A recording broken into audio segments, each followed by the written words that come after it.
एक समय की बात है। एक गांव में मोहन नाम का एक नौजवान रहता था। मोहन का शरीर गठीला और बहुत सुंदर था। मोहन रोज सुबह शहर में काम करने जाता और फिर शाम को अपने गांव लौट आता। गांव और शहर के बीच में एक जंगल पड़ता था। उस जंगल में एक चुड़ैल रहती थी। वो रोज मोहन को जंगल से आते जाते देखती थी।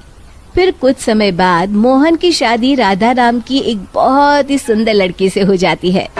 एक दिन मोहन अपनी पत्नी राधा से कहता है, राधा, मैंने तुमसे कितनी बार कहा है कि तुम मेरे लिए सुबह सुबह खाना बना दिया करो। मैं रोज काम पर देरी से पहुंचता हूँ। मैं क्या करूँ जी, सारा दिन घर के काम करके मैं तो थक जाती हूँ, इसलिए मुझसे सुबह जल्दी नहीं उठा जाता। सुनो जी, मैं तो कहती हूँ क्यों ना हम अपने घर में एक नौकर रख लें। अरे भाग्यवान, अभी हमारी इतनी आमदनी नहीं है कि हम कोई नौकर रख सके। कल से मैं सुबह खाना खुद बना लिया करूँगा। खुश? इतना कहकर मोहन घर से चला जाता है। फिर अगले दिन से मोहन रोज सुबह जल्दी उठकर अपने लिए खाना बनाने लगता है। जब खाना बना ही रहा हूँ तो घर के सभी लोगों के लिए बना लेता हूँ।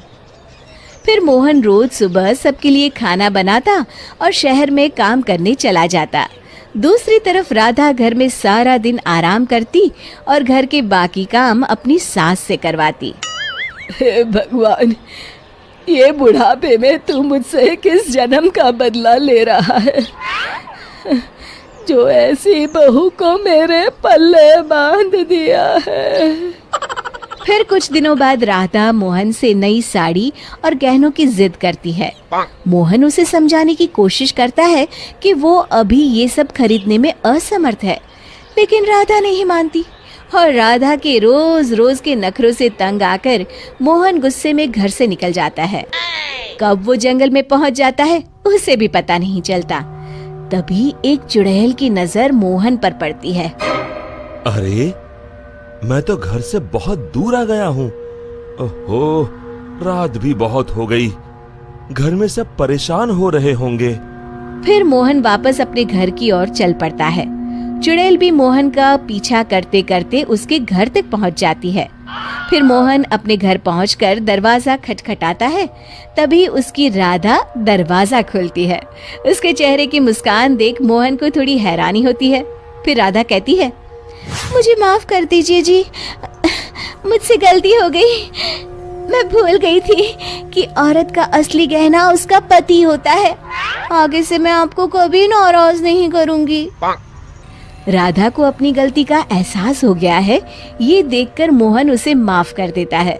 फिर अगले दिन से राधा रोज सवेरे उठकर मोहन के लिए खाना पकाती, घर के सारे काम करती, साथ ही साथ अपनी सास ससुर की खूब सेवा करती।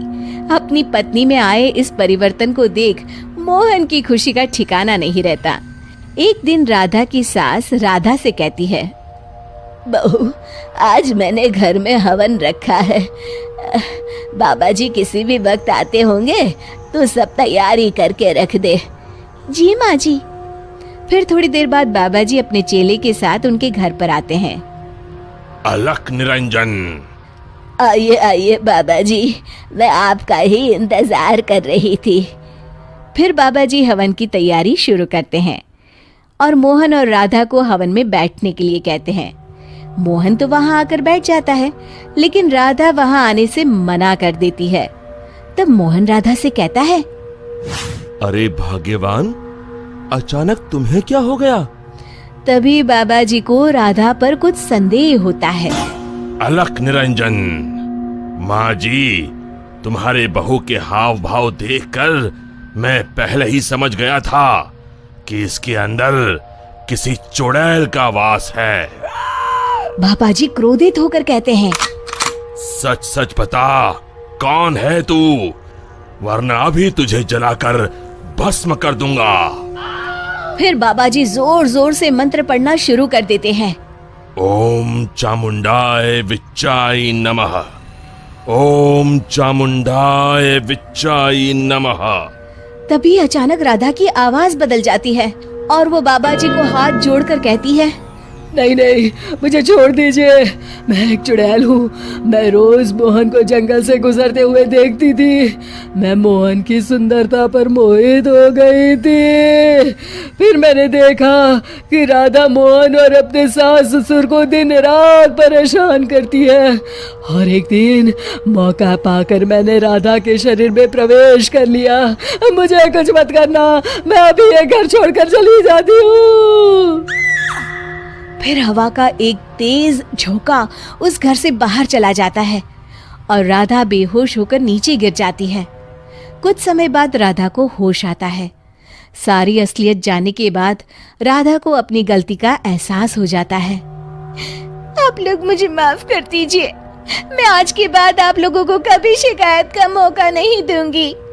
शिक्षा: हमें हमेशा अपने परिवार वालों के साथ अच्छा बर्ताव करना चाहिए और अपना हर फर्ज निभाना चाहिए। दोस्तों, हमें उम्मीद है कि आपको हमारी ये कहानी पसंद आई होगी। कृपया हमारे चैनल को सब्सक्राइब करें और सभी अपडेट्स के लिए बेल आइकन जरूर दबाएं। और हाँ, वीडियो लाइक और शेयर करना मत भूलिएगा। Bye bye.